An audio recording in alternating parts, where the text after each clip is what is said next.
પ્રભુ ઈસુના જીવંત અને પવિત્ર ત્રિએક નામમાં વાલા ભાઈઓ અને બહેનો, આપ સર્વને લોગોસ બાઇબલ સ્ટડી તરફથી હું પ્રેમી સલામ પાઠવું છું. અને આજે 2025ના વર્ષનો 8મો દિવસ, 8મી જાન્યુઆરી અને બુધવારનો આ નવો દિવસ આપણા જીવનમાં પ્રભુએ બતાવ્યો માટે પ્રભુનો ખૂબ આભાર માનતા પ્રભુના નામને ધન્યવાદ આપીએ છીએ. ઈ સ્ટેનલી જોન્સ ભારતમાં મિશનરી સેવાને માટે તેઓ આવ્યા. જુવાન ઉંમરે તેઓ આવ્યા. સાતાલમાં જે આશ્રમની સ્થાપના કરી છે એ ઈ સ્ટેનલી જોન્સ. હવે જ્યારે તેઓએ નક્કી કર્યું કે ભારતમાં મિશનરી સેવાને માટે જવું છે, ત્યારે એમણે એમના પાળકને જણાવ્યું કે હું ભારતમાં મિશનરી સેવાને માટે જવા માગું છું અને ત્યાં જઈને મિશનરી સેવા કરીશ. આ નાની મંડળી હતી અને મંડળીના પાળકે એમને આમંત્રણ આપ્યું કે જ્યારે તમે ભારત જઈ રહ્યા છો એક જુવાન મિશનરી તરીકે, તો જ્યારે તમે જાઓ ત્યારે છેલ્લો રવિવાર આપણા પ્રભુ મંદિરમાં તમે વચનની સેવા આપજો.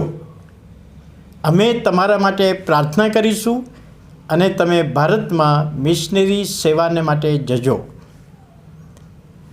અને એ વખતે ઈ સ્ટેનલી જોન્સે વિચાર કર્યો કે મારે મારી મંડળીમાં વચન આપવાનું છે. સરસ રીતે તૈયાર કરું, 3 મુદ્દા તૈયાર કરું.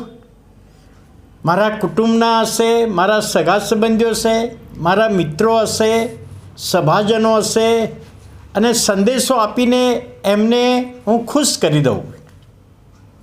અને એટલા માટે એમણે સારી તૈયારી કરી. અને જે છેલ્લો રવિવાર આવ્યો, એમને પુલપીટ પર એમના પાળક સાહેબે આમંત્રણ આપ્યું અને એમના માટે મંડળી તરીકે 2 શબ્દો બોલ્યા.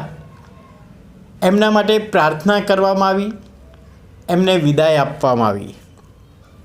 અને તે વખતે મંડળીના પાળકે કહ્યું કે અત્યારે હવે પ્રભુનું વચન ઈ સ્ટેનલી જોન્સ આપશે. અને ઈ સ્ટેનલી જોન્સ સાહેબ પુલપીટ પર ગયા વચન બોલવાને માટે. 2 મિનિટ બોલ્યા અને કંઈક થયું સભાજનોમાં કે જેથી એમનું બેધ્યાન થઈ ગયું અને આખો સંદેશો ભૂલી ગયા.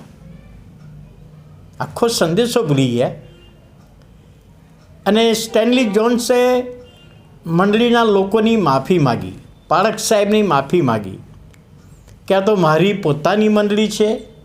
મેં સરસ સંદેશો, 3 મુદ્દાનો સંદેશો તૈયાર કર્યો હતો, પરંતુ સંદેશો હું ભૂલી ગયો છું અને મારાથી હવે આગળ બોલી શકાશે નહીં, મને માફ કરો, એમ કરીને પોતાની ખુરશી પર બેસી ગયા.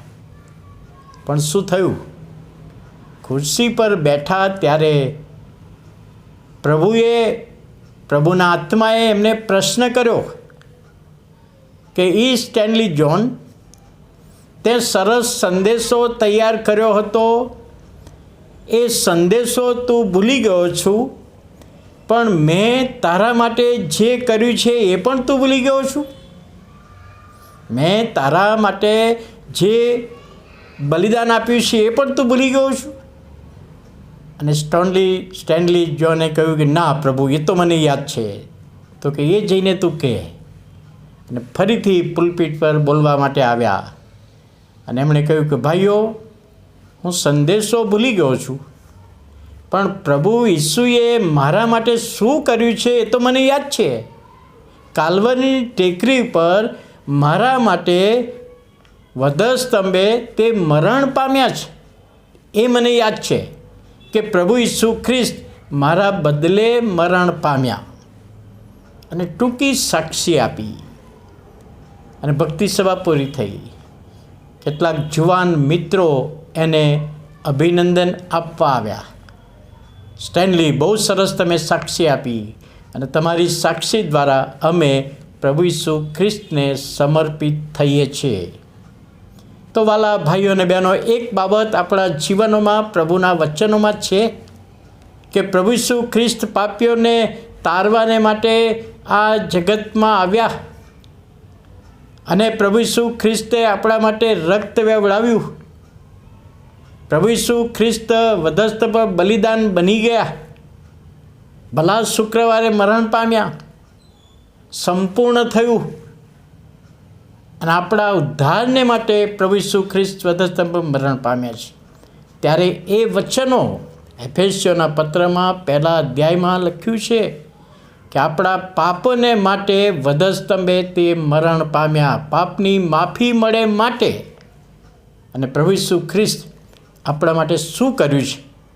તો વાલા ભાઈઓ અને બહેનો, આપણે બીજાઓને કહી શકીએ કે એ પ્રભુ ઈસુ ખ્રિસ્ત મારા માટે વધસ્તંભ પર મરણ પામ્યા છે. આ વચન સમજવામાં પ્રભુ સહાય કરે. પ્રાર્થના કરીએ. વાલા પ્રભુ, અમે તમારો આભાર માનતા તમારા પવિત્ર નામને ધન્યવાદ આપીએ છીએ. આજનો આશીર્વાદ, આજના વચનનો આશીર્વાદ, દોરવણી સહાય તમે આપો. ઈસુ પ્રભુના નામમાં સાંભળો, માન્ય કરો. આમેન.